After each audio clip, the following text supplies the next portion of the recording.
भी नहीं हुआ है। जी अभिषेक जी, नमस्कार आपको और सभी दर्शकों को नमस्कार। जी नमस्कार सर।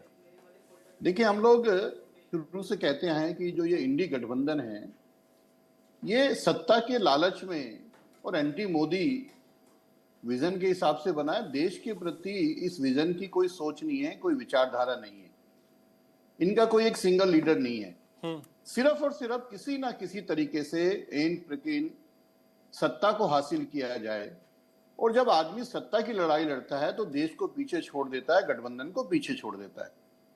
और इसका नतीजा अभी देखने को आप मिल रहा है। जिस तरीके से यूपी में एक एक सीटों से दो दो उम्मीदवार हैं, बिहार में वो कहते हैं जान दे देंगे, एरिया नहीं छोड़ेंगे, महाराष्ट्र में संजय निरुपम जी क्या कहते हैं, तो ये दर्शाता है। और अगर आप बीजेपी की बात करो, अभी एक प्रवक्ता बोल रहे थे कि बीजेपी ऐसी देशभक्त पार्टी है जहां हमारे कार्यकर्ता कहते हैं नहीं, मैं 2 बारी लड़ चुका, दूसरे कार्यकर्ता को मौका मिलना चाहिए। ये हमारे यहाँ उदाहरण है कि इसको मौका मिलना चाहिए या किसी और को मौका मिलना चाहिए, मैंने देश की सेवा कर ली। तो ये त्याग है, क्योंकि देश के प्रति सोच है।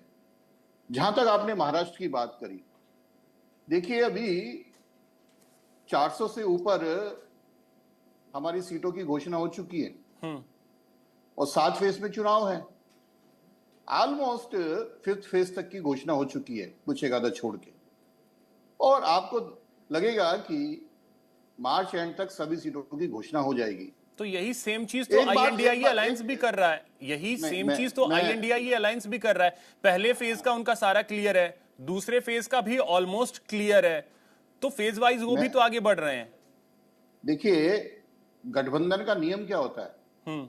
गठबंधन का नियम है कि आप अपने स्थान पे बैठ के डिस्कस करके घोषणा करें। गठबंधन का ये नियम तो नहीं है कि फ्रेंडली फाइट करेंगे।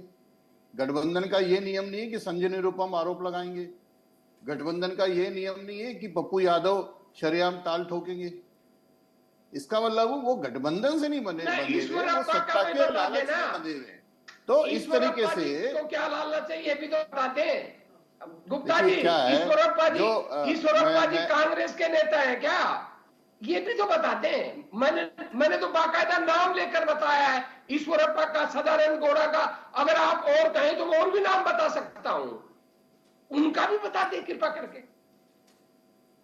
देखिए, एक डिबेट की गरिमा होती है और मैं आपके बीच में बिल्कुल नहीं बोला, पर क्योंकि ये आपकी बौखलाहट दर्शाती है जब आप दूसरे प्रवक्ता को बीच में टोकते हैं, तो ये दर्शाती है कि आप अपनी पार्टी में कितना हाईलाइट होते हैं। मैं अपनी जवाब दे रहा था, आप जब आपका समय आता आप बोल सकते थे, ऐसी कोई बात नहीं है। पर सर, आप सीनियर आदमी हैं, इतना बौखलाहट मत दिखाइए। और ये बौखलाहट सिर्फ आप में नहीं है, पूरे के पूरे इंडी गठबंधन के नेताओं में है।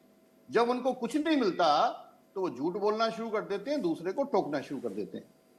मैं ये बात जरूर मानता हूं कि आज बीजेपी 370 और एनडीए 400 पार, ये तो सब पार्टी में। एक बात से मैं जरूर आपकी सहमत कि कहीं जगह ये जरूर होता है कि आदमी वर्षों मेहनत करता है, और जब वर्षों मेहनत करता है पर उसके बाद